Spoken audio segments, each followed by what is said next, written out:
Hey friends, welcome back to the podcast. Have you been considering or really wanting to start some kind of homestead, but you're just not really sure with the specific needs you have in your family if it's actually even possible? I want to talk with you today about some things that I have considered as we are looking at starting a homestead and building a homestead, knowing the fact that we have special needs in our family. And I just want to give you some ideas of how you can realize it absolutely can be possible, but it may look very different for you. So let's get started. Welcome to the Special Kind of Motherhood podcast. This podcast is for moms who are parenting differently abled children.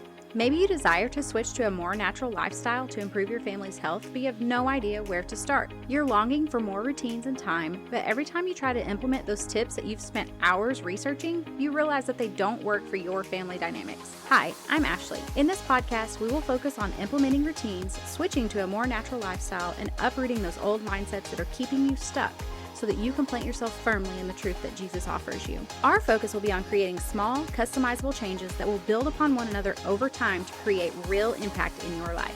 If you want to hear from a mama who has been raising several children with special needs and who knows how important it is to do this in a way that's sustainable and that doesn't add to your overwhelm, then this is the podcast for you.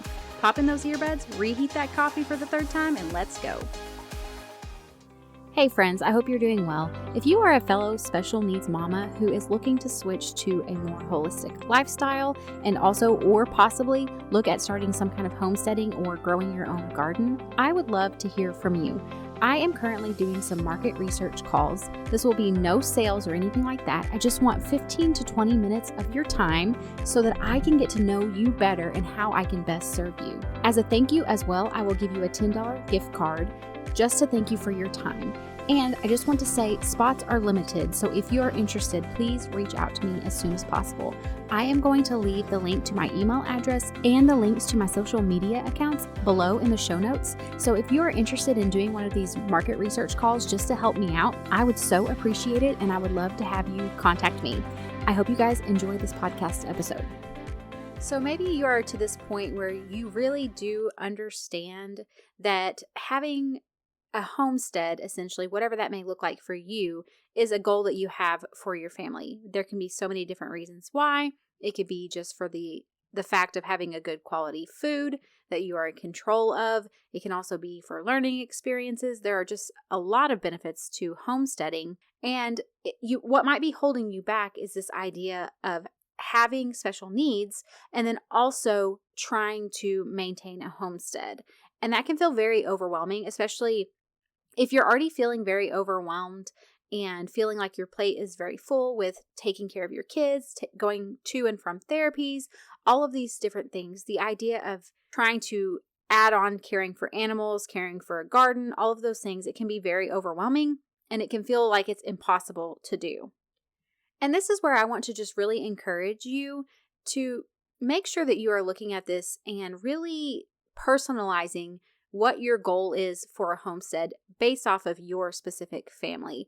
And then understanding and just remembering the fact that it's going to take time and you can start small and always build up as you feel like your schedule allows.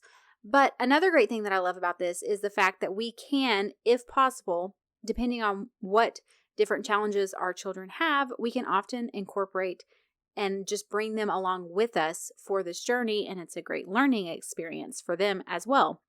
And really, you might have children who will really thrive in these different environments of tending to a garden or caring for animals. I know that I have children who they just absolutely love it. So it's not just benefiting my family, but it's also benefiting my children specifically and giving them more interest in activities. And, it can give a lot of sensory input if you're out in the garden, digging in the dirt, all of those things. But I think that we have to make sure that we're taking the time, like I've said with everything, to be intentional and to really weigh out the pros and cons, and then to decide what is actually going to work for our specific family dynamics. And that's what I love about homesteading is there's no right or wrong way to do it. It's not like if you have to have a milk cow and chickens and dairy cattle in order to be considered homesteading. While that may be a goal that you want to get to eventually, that doesn't have to happen right now. And you can still continue to homestead even with just a garden or with backyard chickens as well. And just understanding that you're in the process of building your skills with what you're able to do considering your unique family dynamics. I want to say, and this is something that I wanted to share, is the fact that my husband and I, as we look at our kids, we have decided, because we do want to get more land at some point in the future, and we would like to take on more than what we're currently doing. But we've also had to be very honest about the fact that with our children and the specific things we have going on with them, it is something we have to be very wise about what we pick and choose to add to a homestead as time goes on. And I just want to share with you a few of the things that we have considered. And this is something that we have absolutely considered these things, but it's also something that as time goes on and our children grow and develop more and we just are seeing more progress with them, these are probably going to change. But all we can do is look at where we are at right now and then decide, okay, if we do want a homestead, how can we actually make this work for us and keep our children safe? And then also make sure that we are not overburdening ourselves with more of a load than we have time to actually care for. So I think that something that you have to consider are things like safety concerns. And for us, something that we have decided that it's just not something that would be possible for us to do at this point in time would be to have big animals. And the reason why is we have some children who don't necessarily understand at this point the boundaries that would be involved with a big animal. And it is not worth the risk to us to have them around big animals where they could possibly be injured.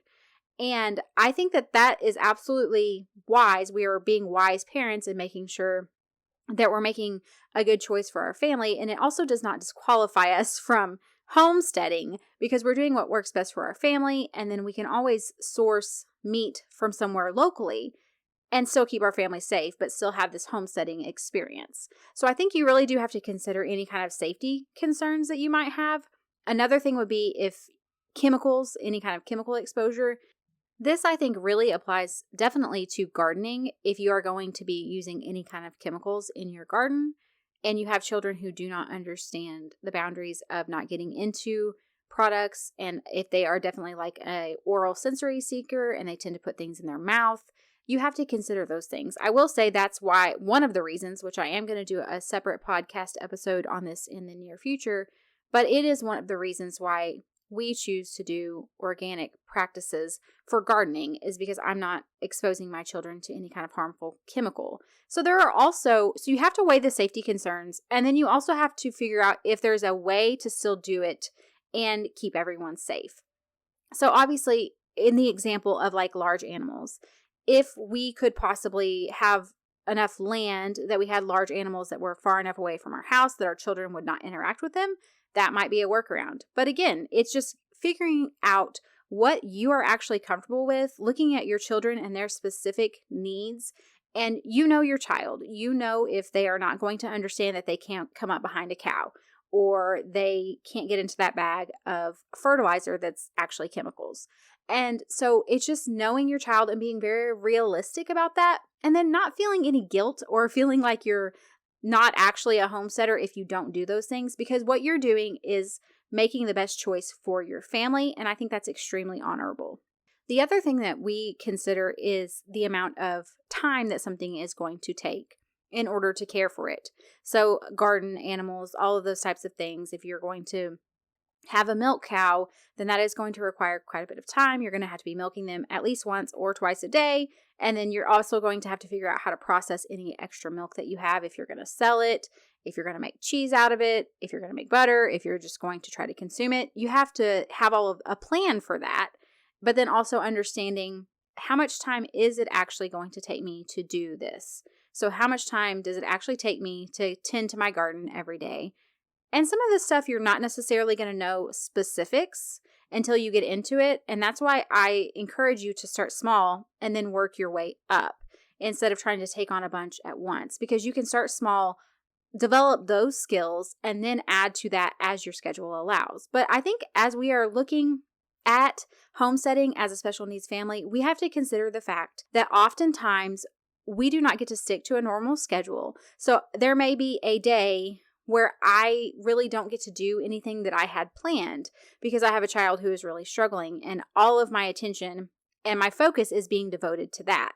Or I may have a child, like if you have a child who has had some kind of medical emergency. I also consider the amount of time that I spend multiple days a week taking my children to and from therapies.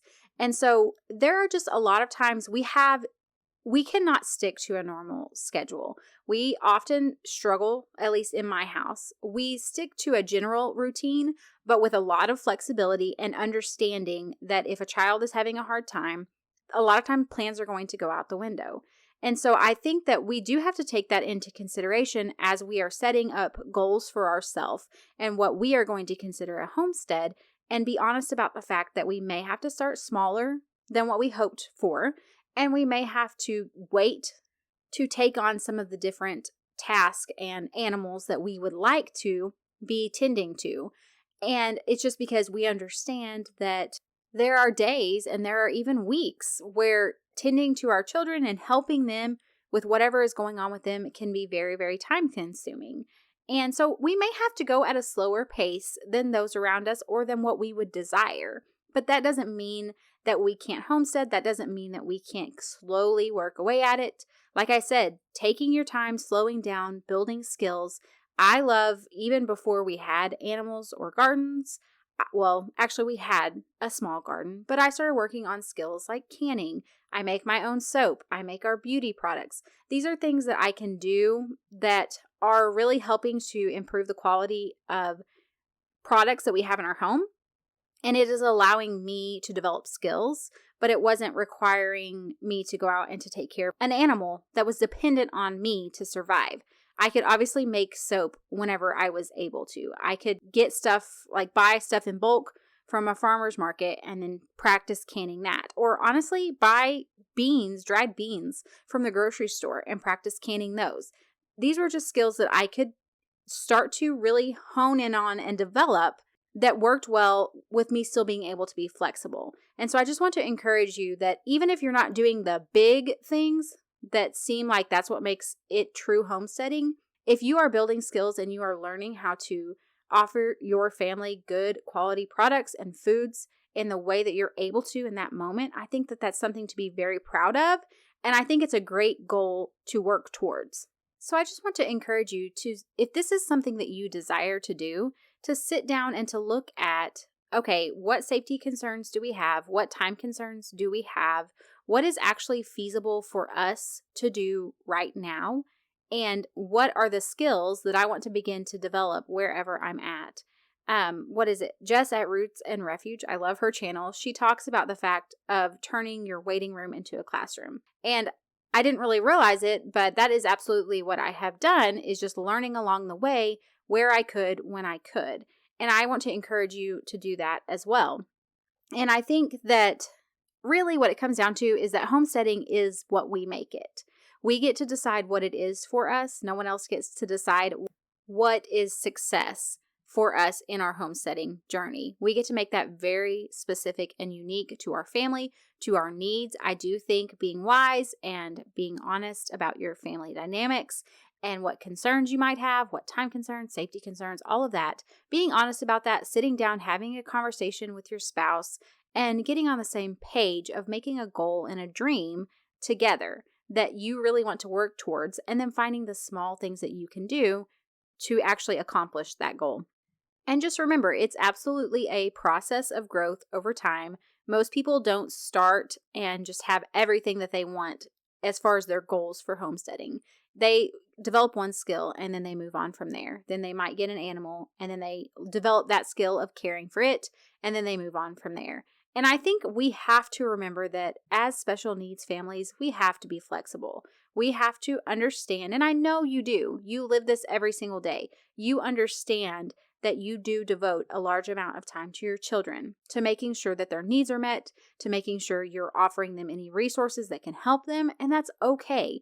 It's absolutely okay, but you can also go after your dream of homesteading alongside that. And I really believe it can be a blessing to your children as well, not just some desire that you have that is just for you, but it offers better health to your family, and I just think it's a great experience for kids. And you never know, it might really open up to your children a interest and a hobby that they never knew that they had.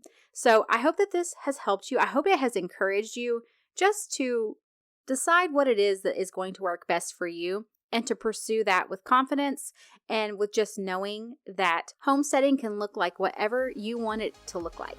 So I hope this has blessed you. I will see you back next time. Hey, before you go, if you found value in today's episode or you learned something new, would you take a minute to share with someone else that you know would be blessed by it? I would also love it if you would leave me a review. This lets me know that you're enjoying the show, and I love hearing from you. You can connect with me further over on Facebook or Instagram. Until next time, rejoice in hope, be patient in tribulation, and be constantly in prayer. Romans 12:12.